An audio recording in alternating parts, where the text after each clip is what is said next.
This week on BuzzFeed Unsolved, we walk through a ghost hunt from over 200 years ago that turned into an actual murder case, the Hammersmith ghost. 200 years ago, that sounds like peak ghost time. Aren't they all like from then? When do you think the first ghost was? Adam and Eve? Was one of them a ghost? I don't know how it works. I don't know. Was Jesus the first ghost? We're getting a little off track here. Okay, yes, we are.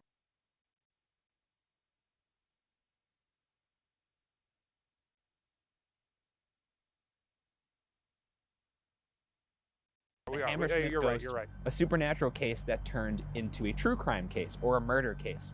It's a beautiful marriage of the two shows. It's funny because over the years doing the show, I've often thought of making our supernatural cases into murder cases. What is that supposed to mean, you son of a bitch? Let's get into it. Okay. On the north bank of a winding section of the River Thames in London sits the village of Hammersmith, while less than 5 miles west of Buckingham Palace. In the early 19th century, Hammersmith represented the border between the countryside and the city. And in late 1803, this village of freshly built homes had a ghost problem. Late at night, a tall specter covered in a white shroud would emerge to roam the areas around Black Lion Lane. Thought to be the spirit of a villager who had slit his own throat the year prior, the ghost would accost, harass, and sometimes even attack travelers out late. This sounds like a level 10 ghoul. A level 10 ghoul. If it's wearing a white sheet like Charlie Brown. I don't know what white shroud mean. That could mean a blanket, or that could mean it's shrouded in like a white mist. I think it's a classic boo ghost. I'm gonna say it's a mist.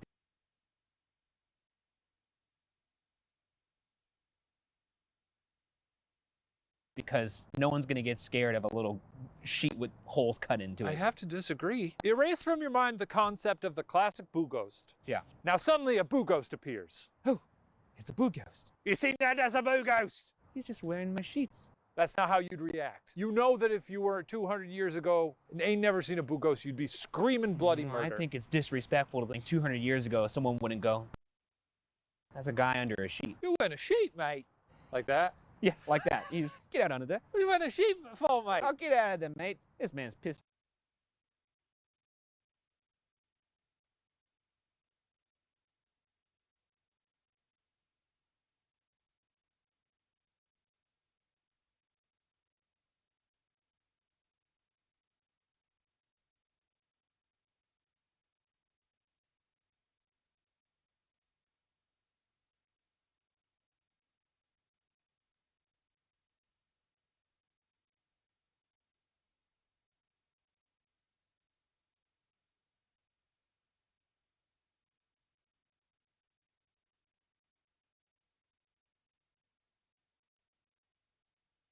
Drunk. He's wearing his bed.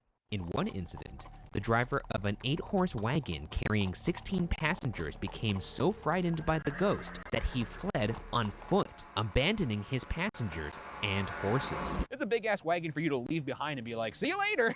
Just Yeah. taking off. Oh, that's true. You don't want to leave that wagon. I guess not. The horses were probably confused. Imagine the trim on that baby. Probably mahogany. Maybe. Damn, dude. Just sanded to perfection. Sanded to Just like perfection. slides Probably off some the gold skin. leaf. Maybe. Just slides off the skin like butter. Smoking, man. Anyways, don't leave your wagon full of passengers behind. The horses are probably scared too. 8 horses whinnying at the same time? That's deafening. Watching your master run off while there's like some boo ghost going, woo. Yeah. I still don't think it's a dude in a sheet. I think it's like a white mist around this thing. People describe ghosts as having like a white It's like an aura. ethereal. Okay, I see. Yeah, like a yes. glow. Wisps. I haven't seen that. No, you certainly haven't. In a ghost. The ghost I saw looked like a person. Why don't you continue the story? One man, Thomas Groom, described walking through a churchyard with his hands in his pockets and a jacket under his arm, when from behind a tombstone, someone grabbed him by the neck with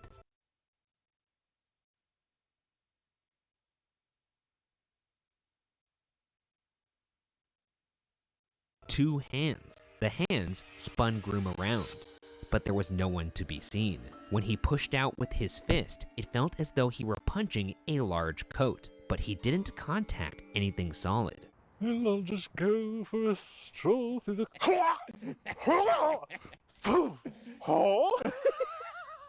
You know he's not telling it that way, though. This is like a war story. Like, so there I was, walking through the cemetery, and then all of a sudden I got these two hands on my neck, and I turn around and I knock him out. I fucking killed a ghost, mate. I fucking killed a ghost. How do you grab someone and then turn? Because that's not easy. Can you imagine doing Well, that? I mean, like, if it's a ghost, we're talking about the laws of physics being broken. Yeah, I guess so. What do you think about him punching and not feeling anything solid, but feeling like a coat? Boy, I'd give $1 million to watch this guy do that. If you were just like eating an apple by a tree and you saw this guy walking around, just look like a horse's ass. I'd be like, you all right? In another incident, a pregnant woman was walking near the churchyard around 10 p.m. Suddenly, a white specter materialized from the tombstones and came after the woman. She tried to run away, but was caught. The ghost began to press her into his arms, and the woman fainted. A few hours later, some neighbors found the woman, woke her, and took her home. There, she reportedly went to bed and never awoke. Just when you think you're out of the woods, you got bear hugged by a ghost. It's strange for a ghost to Hug someone, right? Yeah. To embrace. That's why they're lethal. Yeah, actually, I am curious. Do you think it's possible to have a literal heart attack because you were of so much fright attacked your body at that moment that you had a heart attack? Is that possible? I think that happens all the time. It makes me scared about all these places we go to. Yeah, because I could just straight up get killed. I'd probably be making fun of you the whole time too. Is there anything more embarrassing than finding my stiff corpse in the middle of a dusty hallway with that stupid erector set camera on my chest and a spirit box in one hand, and it's just... Especially because we'd have the GoPro footage of your still face. And then I communicate with you through the spirit box. Yes. And I'm going, I'm God, Shane, save me. Please take me to the hospital. Still has time. And I'm like, yeah, you didn't turn this fucking thing off. The citizens of Hammersmith began to stay inside after dark unless absolutely necessary, and made a point of avoiding the areas with reported sightings. Some villagers, however, became convinced that what was haunting their town was no ghost at all, but simply a person wearing a sheet, and they were tired of living in fear. Would you hold a town hall meeting and be like, we gotta stop this guy? Yeah, I would. I'd literally get some pitchforks. Just a pitchfork, a torch? Yeah. You'd be pretty scary with a pitchfork and a torch, actually. Yeah, I mean, Especially I already have because sort the of pitchfork would look like a fork. Someone on Twitter told me I have colonizer hair right now. Yeah, it's got a point. I look like a pilgrim. I mean, you might as well complete the whole set. Get that pitchfork. I do look like I'm about to burn some witches. Maybe get a rosary. Just this with pitchfork. Scripture. Respect the scripture! Determined to catch this public nuisance, some men in Hammersmith set up armed patrols to survey the streets at night in hopes of catching the culprit. Unfortunately, it proved impossible to monitor the countless routes in and out of Hammersmith, and the spirit continued to terrorize residents. One night, a patrolman spotted the specter and gave chase. He later reported seeing the spirit rip off a large white cloth before escaping pursuit. Now, is this the actual origin of the sort of Boo Ghost white sheet? No, of course not. They were doing that to scare people into thinking they were a ghost. So obviously it had been popularized in some form before that. So now we've arrived at the more tangible true crime element of it, where it is sort of someone up to some hijinks. By January 3rd, 1804, 29-year-old Francis Smith had had quite enough of the hauntings. The fact that someone was scaring his fellow villagers, and the fact that this person had thus far eluded capture, infuriated.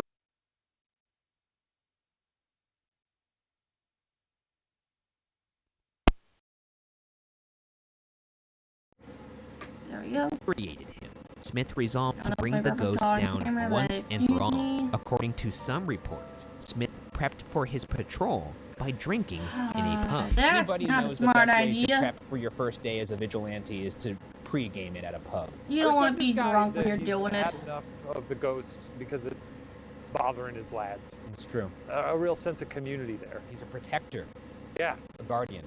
So at least his intentions are good, even Yeah. if he's 100% going to die Yeah. in the He's never midst of a gonna drunken kill stupor. Well, someone. you know, Guinness can often muddle good intentions. It was certainly a time of heightened nerves in Hammersmith, and few were as well acquainted with that fact as Thomas Millwood. Millwood worked as a bricklayer and, as such, wore a uniform of white linen trouser, a white flannel waistcoat, and a white apron. All white. Yeah. Oh no! Oh, I see where this yes. is going. Stay tuned. Oh boy. Millwood had twice been mistaken for the Hammersmith ghost while walking at night in his all-white getup. One time, a man and two women riding in a carriage spotted Millwood and shouted, quote, "There goes the ghost," end quote. Millwood said he was no more the ghost than the man in the carriage, then asked the man if he'd like a punch in the head. Can you imagine being politely asked, would you like a punch in the head? Obviously the answer is no, but Yeah. for a split second I'd be like, no. Yeah, obviously no, but I wonder if the guy in the carriage is like, oops, sorry, our bad. Yeah. the way you asked it made me think like you're asking me if I'd like to go to the pub or something. I'm like, I'd love to go to the pub. What if it was more aggressive though? Like, do you like a punch in the head? Oh yeah, that's a little more mean. No. Then the answer is definitely a no. In an effort to stop folks from suspecting her husband of being a ghost, Millwood's wife asked him to cover his work clothes while in public. Oh, Millwood man. refused. Several I just don't know what the logic is. Like if someone told me, I'm just gonna hey, start they're on the lookout charging for my a person watch. dressed in all white at night, And they're ready to kill this guy. so I think you should maybe not wear all white Yeah. at night. Fuck you.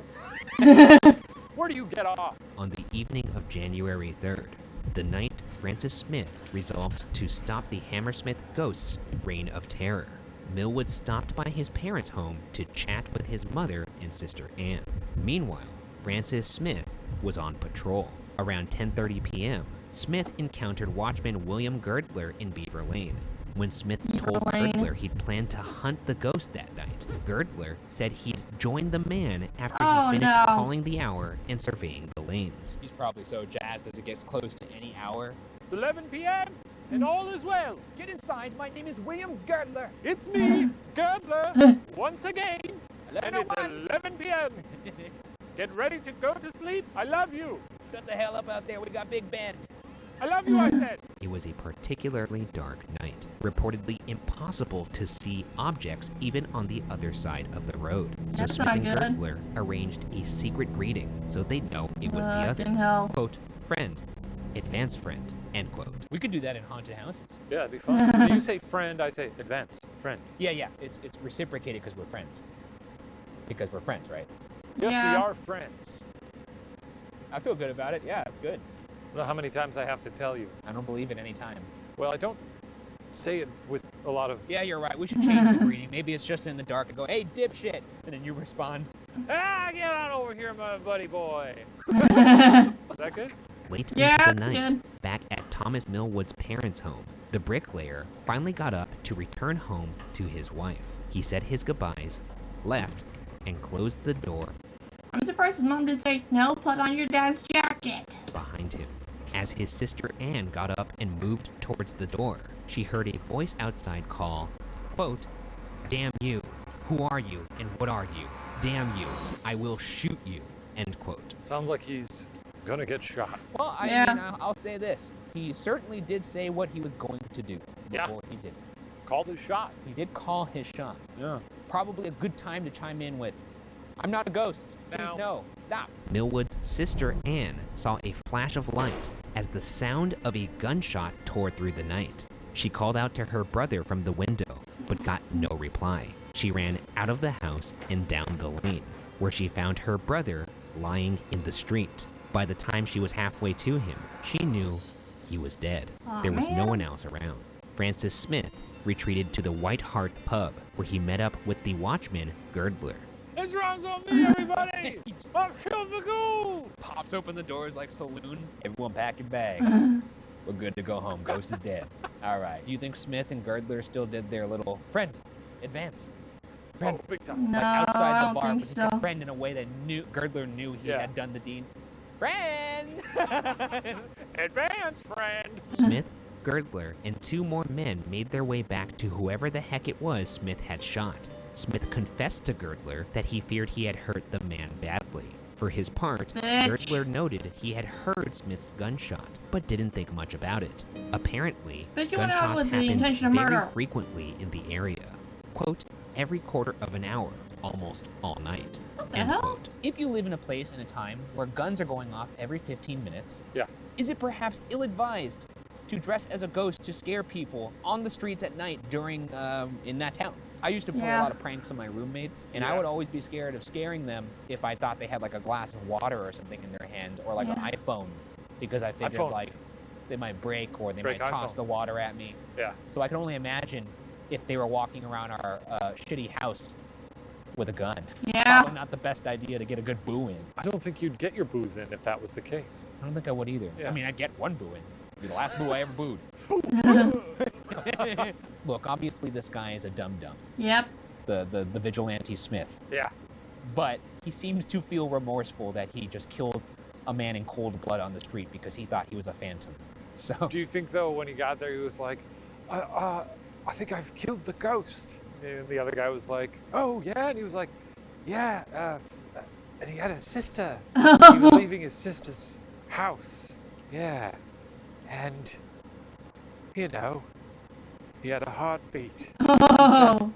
Don't shoot, I'm not a ghost. it just slowly dawns on him. Maybe we should go check on him. Oh, have I done a whoopsie? When You the did a men big got to fucking the body, whoopsie. they found Smith's shot had struck Millwood in his jaw. Girdler carried Millwood's lifeless body to the Black Lion pub. A surgeon summoned by Man. the coroner reported that Smith's shot had penetrated the lower left jaw, vertebrae in the neck, and the spinal marrow. The coroner Whoa. deemed the matter willful murder, and a remorseful Smith surrendered to authorities, who took him to jail to await Just straight up trial murder. at the Old Bailey.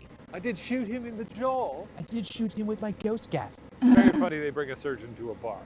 I guess that's sort of the meeting point in town. That's the good Yeah. thing about pubs in London. Yeah. Every person of every occupation is probably at the pub because it's very much a social Yeah. thing. At any given moment, you could have the surgeon, the coroner, and you probably have a lawyer and a judge. You could finish Yeah. the whole case right there in the pub. On January 13th, the trial that ensued became a pretty important one in English legal history. While Smith admitted to killing Millwood, he was adamant that it was by mistake and entered a plea of not guilty. Throughout the trial, Smith showed a great deal of shame and remorse. He was physically unable to stand without the aid of someone else, and he had difficulty even getting words out in his own defense. According to one report, quote, the pallid hue of his countenance during the whole trial, together with the signs of contrition which he exhibited, commanded the sympathy of every spectator, end quote. It seems like he got swept up in this Ghost fever. Yeah. I almost feel bad for him. He Yeah. was probably a little blottoed. Yeah, he got a little ahead of his skis there. Yeah, Uh-huh. that's right. I can see why he would feel remorseful. You know, he's trying to save everyone in town and do a good thing by shooting this ghost. Yeah, yeah. I'm guessing. And then he does it while maybe a little Trying to get a little teeth grinded tipsy, who with knows? the caffeine and whatever the and hell he else is in regrets energy it. Feels drinks. bad. Smith testified that upon calling out twice to the white figure nearing him and receiving no response, he became so much agitated by what he presumed was now an actual ghost that he fired his gun out of panicked fear. When I'm out there looking for ghosts, I hear noises, I'll think it's a ghost in that moment, and then I'll go back and I'll analyze the evidence and then be able to make that determination later. Right. But if my methodology involved shooting everything I thought was a ghost, Be a lot of dead people. be a lot of dead people. Probably you'd be dead as well, honestly. You'd be locked up. I'd be behind bars. Yeah. Yeah. I'd be just saying the whole time, look how many ghosts I caught. After all witnesses were heard, the judge presiding over the case, Lord Chief Baron MacDonald, addressed the jury, explaining that nothing in the case could make the offense anything but murder. Yeah. He gave the example of a man setting out with the intent to shoot not a ghost, but a highway robber. If that Uh-huh. man shot someone he thought was a highway robber, but who turned out not to be, that was still murder. He also Yeah, like, but not first degree. I don't think it's like first degree, like 1.5 degree. reminded the jury that, as disgusted as Smith may have been at the fact someone was terrorizing the village dressed as a ghost, that did not entitle him to go out with Exactly. a loaded gun and shoot the person. I think it doesn't really matter if you Yeah, they're believe all what you're small doing rocks. is right in your heart. Yeah, because you should could be not a want- serial killer and be like, Yeah. look, it's my passion. I believe what I do is art. And simply to achieve my artistic creation, I have to paint with human organs. Sue me. Why are you taking me to prison? What's happening? Nevertheless, after an hour of deliberation, the jury came back with a verdict. Smith was guilty of manslaughter, a Yeah, that's what I charge felt that was had more- not been brought against him. more The judge likely. reminded the jury this was not an option available to them. They were What? either to convict or acquit Smith of murder and murder alone. The judge further emphasized his point by reminding the jurors that even if Millwood had been someone posing as a ghost, Smith would still be on trial for murder. Yeah. The justices on the cases noted that even if a police officer killed someone he was entitled to apprehend, that was also still murder. Juicy. Yeah. Juicy legal drama. Killing someone's killing someone. Doesn't matter if you're like you're thinking you're killing a ghost or if you're a cop killing a murderer or like a robber or something. It's still a murder. Perhaps we as human beings should not take it upon ourselves to end anyone's life.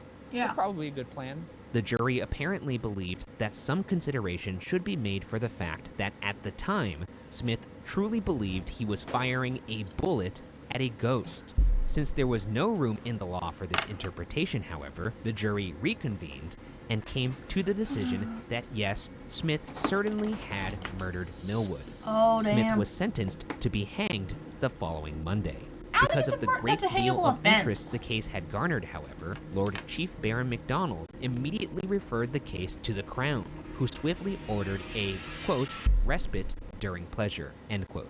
I mean, it seems like a lot of the public are feeling sympathy for this guy, Well, they wanted that ghost in the net. for sure. They wanted that ghost netted. But for sure. meanwhile, ASAP. this quote-unquote ghost is still out there, That's Yeah. true. allegedly. Or maybe the ghost was like, oh, I'm gonna pack it up now. Yeah. I didn't know this Yeah, guy maybe had the ghost pranksters have stopped. All right. My haunted days are over. I'm going to the next I'm town. imagining the ghost walking up I on just realized, like in the last shot like this, that this thing was there. the scene and seeing the guy just being like, oh, just as he shoots the other guy and being like, By January 25th, King George III had pardoned Smith, requiring him to serve a 1-year sentence of hard labor instead of hanging. Yeah, that's I'd more say that's a hell of reasonable. a cutoff from hanging to your death. Maybe a little to bit being more like, hard "Hey, pick labor." up some trash for a year. I mean, it does sound like he was genuinely remorseful. He didn't and I look, murder I get it, he somebody. murdered someone. I think this guy got off with a little slap on the wrist when you Yeah. consider what could have been the alternative. I mean, Yeah. 200 years Was, ago, though, hard labor, probably hard. While Smith Yeah. escaped the gallows for shooting the unfortunately dressed Millwood, there's still an unsettled matter at the heart of this story. Who was the ghost of Hammersmith? I think it was just a bunch of First theory is the pranksters. ghost was nothing more than a shoemaker by the last name of Graham, trying to spook some employees. Graham was arrested in January of 1804, charged with being a nuisance, as he would reportedly go out at night dressed in a blanket. Graham claimed he only donned the costume in an attempt to scare some apprentices who had frightened his children with ghost stories, Ah. though he was spotted by more than just the apprentices. Yeah. Even the watchman Girdler reportedly saw Graham. Sounds like a funny guy. He is Yeah. one of the ghosts, it seems like. Yeah. Well, yeah, he definitely dressed up like a ghost. Yeah. Grimly, Graham was a singer at the church and even sang at Millwood's funeral, a funeral that was the direct result of the hysteria over the Hammersmith Yeah. ghost. He was like, wait a minute, I dressed up like a ghost too. Hang on. After Graham's confession, the Hammersmith ghost seemingly did stop making appearances. According to Yeah. one source, however, Graham was only responsible for one appearance of the ghost on December 29th, leading to our next theory. Look, you can never make sweeping judgments like this, but I would say him feeling protective of his children like that makes me think that he wouldn't hug a pregnant woman to death. Yeah. Don't read spooky stories to my children. You spooked my boys. Can you imagine if someone... I think it was just like a bunch of pranksters. Like various different pranksters. Graham guy happened to be one of them.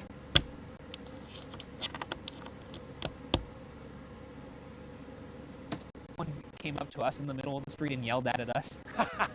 They have. My children won't stop watching on the YouTube, and now they won't sleep. Would you like a punch in the face? Our second theory is that multiple people Yeah, I were think it's the responsible second for one. dressing up I think as it's the this one. ghost. It's unclear whether it would have been a coordinated group, or rather, individuals taking advantage of a legend to have some fun at the expense of their neighbors. I like the idea that it's a group of people, because this reminds me of when there was those The clown sightings. clown sightings. Yeah. And that seemed like it was different people all over the country who caught wind of like maybe one sighting and then were like, yeah, let's make this happen. That was around the time when we saw a clown in Mexico. What the Yes, fuck? it was. That was scary. We had a clown walk up to our car, and he was cleaning our window. And after about 20 seconds of him cleaning our window, I realized he had no cleaning supplies. He was just miming He was cleaning our miming window. it. And we all just sat there in terrified silence as we watched you this not clown go. I would lean on the horn. You're like, I hope that light changes soon. Well, so yes, it could have been though. It could have been a group like that. Indeed, while sightings of the ghost stopped after Graham admitted to trying to scare his apprentices, the ghost resurfaced in 1824, this time with hooks and Oh, reportedly no. even the ability to breathe Okay, fire. this was made up. This iteration turned out to be a young farmer who was caught and sent to the House of How do Correction. you breathe fire? Despite this, in 1932, Hammersmith was yet again troubled by reports of a ghostly being, one dressed in white that could climb walls and bushes using long claws. It's very scary to imagine a boo ghost, you know, A boo ghost, yes. with a sheet scrambling up a wall. Imagine all the sort of billowing going on. Him scrambling, making screeching noises. I don't think that one would have been a boo ghost. I think that would have been like a person in all white in a costume. I don't give a shit. Our final theory is that an actual ghost haunted and continues to haunt Hammersmith. Some locals Yeah, claim I that don't every think 50 so. years at midnight on a full moon, the Hammersmith churchyard is visited by a white specter floating through the graves. Yeah, it's probably just somebody dicking around. I mean, Yeah. if there really is a ghost, at least Millwood didn't die because of a little prank. There was actually a ghost in Hammersmith. Yeah, it probably wasn't, but yeah. Of course, it's possible all three theories are responsible. I think it's Perhaps the some first two. townspeople saw an actual ghost in Hammersmith. Word spread, and some folks with an extra sheet lying around decided to dress up as it, including the shoemaker Graham. I do think it's possible that there was an actual ghost sighting that spread to a couple people. Yeah, someone thought they saw a ghost. Gossip happened. Some teenagers started to pull pranks. The apprentice told his kids about the story. Graham guy decided to scare his apprentices one time. People still dressed up as ghosts. Then a guy got shot. And then, like we just said, it took a little bit of a life of its own, and people started to dress up as the ghost. My money's on flesh and blood, baby. Yeah, me As someone too. who doesn't believe in ghosts, if I were walking alone at night and someone in a sheet came up to me and hugged me, I'd be upset. Yeah, Well, as someone who who wouldn't has be? seen a ghost. Yes. I did see the ghost, and I didn't faint and die, so, you know. Or did you? Hell not. People are tougher than they were No, back then. Oh yeah. No. I'm alive. I'm Or are you? Or at least less stupid. More No. logical, I guess. The case of Francis Smith spurred debate about self-defense law in England that wouldn't be fully clarified until the early 1980s. One thing, however, is quite certain. If you see a ghost, don't fire a gun at it. Yeah. If it is a ghost, a bullet's probably not going to do much to it anyway. Yeah. And while some claim the ghost of Thomas Millwood haunts the Black Lion pub where the watchman Girdler brought his lifeless body, as for whether Hammersmith was haunted by someone playing a deadly prank in a sheet or an actual specter, remains unsolved.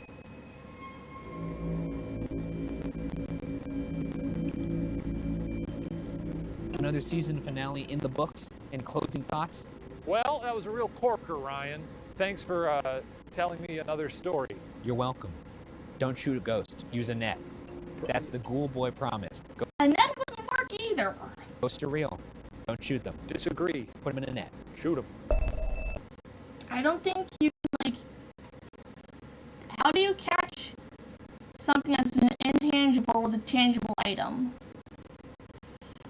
So, anyway. Hope you guys liked that video. See you in the next one.